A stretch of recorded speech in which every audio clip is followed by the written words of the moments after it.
What's up, guys? Justin here with Real World Strength again with another weird mobilization. So today we're going to talk about the piriformis. This is a muscle that hopefully you already know about. If you don't, well, you're going to find out. So I've drawn up a handy diagram. I know, you never knew I was such an artist. So these are your buttons. In black, that's, butt cheeks, thighs. You see, it's fine. Blue here is bone, so that's your sacrum, that's your lumbar spine, and that's the top of your pelvis. I didn't draw the whole skeleton, whatever. Those red things right there, that's your piriformis. So there's a gazillion videos out there on what the piriformis is, how to smash it, how to stretch it, whatever, what it does. There's one thing that they don't tell you in pretty much all of them. Look at where it attaches right there. That's on the underside of the sacrum.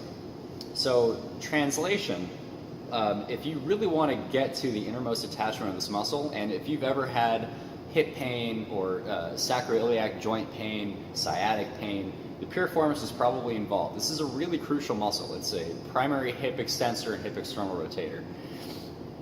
If you want to get to this part of it, which is right next to where the sciatic bundle comes out of the sacrum, to get to that, you got to get like real up close and personal with the area where the sun don't shine.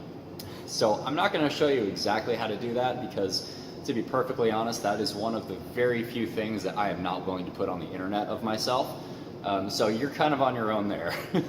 But I'll give you some general guidelines. So, in order to, you see where it kind of attaches right there under the sacrum, and that's your butt cheeks. You're going to have to like hook up under the butt cheek, like actually hooking up under it and kind of pulling inward. I'll be honest with you, it's like literally right next to your butthole. So be careful when you're doing this. Unless you're into that sort of thing, you're going to end up with a nasty surprise if your hand slips. So again, be careful. So anyway, that's the piriformis. That's how to get to it. Now, in terms of normal person smashing and stretching, you can take just a regular owie ball and kind of see where it runs right there. It goes like smack dab in the middle of your butt cheek, and I'll show you this in a sec.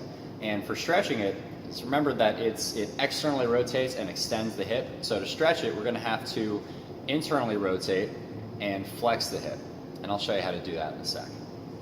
Okay, so for smashing the rest of the piriformis, as in the part that you can't the part where you don't have to get right up next to where the sun don't shine.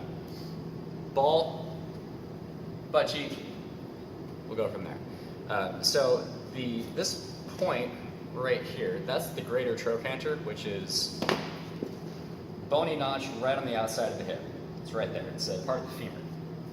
So draw a straight line from there, kind of straight down that way to the sacrum, and that's where the piriformis runs. So we're going to straighten out the opposite leg, slight bend in this one, stick the ball right there, lean back a little bit, and try to find a spot that feels really tense first.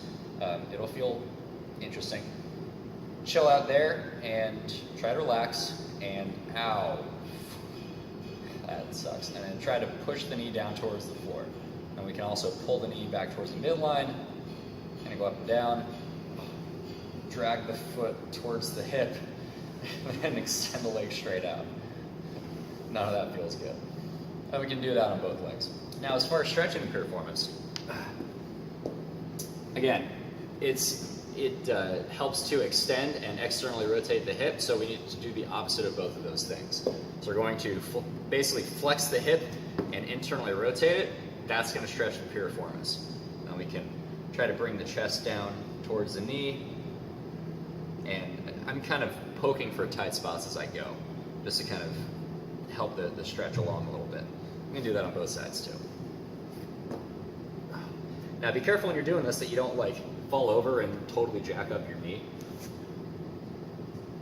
just because this can put a decent amount of torque on the knee joint.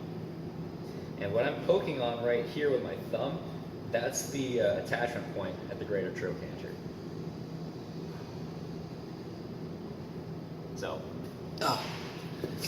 anyway, That's the piriformis, specifically the parts of it that you probably never knew about or never thought about, and a little bit of help on how to get to them. I would suggest doing that in the shower so that no one can see and judge you, and also so that, you know, you're not just picking a wedgie. And that's all for today.